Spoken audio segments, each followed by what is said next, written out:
నరసరావుపేటలో హోరాహోరీగా ఎడ్ల బల ప్రదర్శన పోటీలు జరుగుతున్నాయి. సోమవారం రాత్రి సబ్ జూనియర్ విభాగం పోటీలు జరిగాయి. నరసరావుపేట పట్టణంలోని కోడెల శివప్రసాద్ స్టేడియం వేదికగా చదలవాడ అరవిందబాబు ఆధ్వర్యంలో అత్యంత ప్రతిష్టాత్మకంగా నిర్వహిస్తున్న ఈ ఎడ్ల పందాలు కనువిందు చేస్తున్నాయి. సబ్ జూనియర్ విభాగంలో గిత్తలు తమ సత్తా చాటాయి. ఈ కార్యక్రమంలో గుంటూరు 1 ఎమ్మెల్యే నజీర్ అహ్మద్ పాల్గొని ఎడ్ల యజమానులను, రైతు సోదరులను ఉత్సాహపరిచారు. ఈ పోటీలలో మొదటి బహుమతి జిఎల్ఆర్ బుల్స్ గరికపాటి లక్ష్మయ్య చౌదరి, పెదగొట్టిపాడు గ్రామం. రెండవ బహుమతి శాసనసభ్యులు చదలవాడ అరవిందబాబు గారి జత, మూడవ బహుమతి రోహన్ బాబు హైదరాబాద్ వారి జత అందుకున్నాయి. ఈ కార్యక్రమంలో ముఖ్య అతిథులుగా state bank regional manager Ravikumar, Guntur MLA Nazeer Ahmed తదితరులు పాల్గొని గెలుపొందిన వారికి బహుమతులు అందజేశారు. పట్టణంలో మన ప్రియతమ శాసనసభ్యులు పెద్దలు చదలవాడ అరవింద్ బాబు గారి నాయకత్వంలో ఒంగోలు జాతి ఎడ్ల ప్రదర్శన, బల ప్రదర్శన కార్యక్రమం. అరవింద్ బాబు గారి గురించి మీ అందరికి నేను కొత్తగా చెప్పక్కర్లేదు. ఒక కమిట్మెంట్ కలిగినటువంటి వ్యక్తి.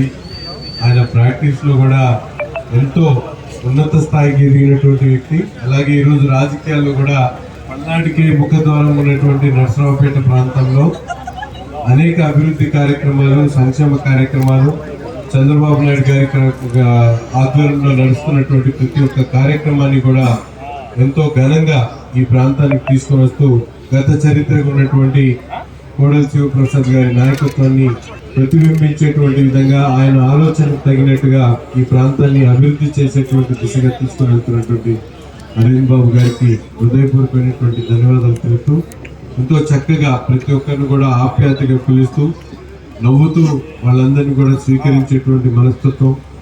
ఎన్ని ఇబ్బందులు వచ్చినా అసెంబ్లీలో కూడా చంద్రబాబు నాయుడు గారి దగ్గరికి వెళ్ళి బేషరతుగా మాట్లాడగలిగినటువంటి వ్యక్తి, ఉన్నది ఉన్నట్టు చెప్పగలిగినటువంటి వ్యక్తి. అంటే మనందరం కూడా పెద్దవాళ్ళైనా చిన్నవాళ్ళైనా ఆయన దగ్గరికి వెళ్ళి ఉన్న మాటని ఉన్నట్టు చెప్పడం అంటే చాలా కష్టం. కానీ అరవింద్ బాబు గారికి ధైర్యం ఎక్కువ. అందరిదే దొరుకుతాడని అన్నని ఎక్కడ చూసినా అక్కడే కనిపిస్తున్నాడు. నాకు ఆశ్చర్యం ఏంటంటే ఆ ఓపిక, సహనం ఇప్పటికీ నేను మర్చిపోలేను. నిజంగా ఆయన ఒక పరిణితి చెందిన నాయకుడిగా నేను చూస్తున్నాను. రెండోది, ఈ యొక్క ఇలాంటి ఒక ప్రాచీన కళ అనుకోండి, ఇది మనకి జీవన శైలి కదా. ఇక రైతే రాజు దేశానికి వెన్నుముక్క అని మనం చెప్పిన ఆ పట్టుకొమ్మలు, ఆ పల్లెటూర్లు పట్టుకొమ్మలు అనే ఒక ప్రత్యేకతని ఆయన ఏదో ఒక మొక్కుబడిగా కాకుండా ఆయన అందులో పార్టిసిపేట్ చేయడం. నేను వచ్చి రాగానే చూశాను ఫస్ట్ టైం. ఆ ఎడ్లు పరిగెడుతున్నాయి, ఎడ్లు పక్కన ఆయన పరిగెడుతున్నాడు. ఇంకా ఆయనకి వయసు ఎంతో నాకు తెలియదు, 36-37 సంవత్సరాలు ఉంటాయేమో, మరి 42 మరి అంతే. ఇక మనం ఈ మెట్లెక్కి దిగి రెండు మెట్లు 3 మెట్లు ఎక్కి ఎక్కలేకపోతున్నాము.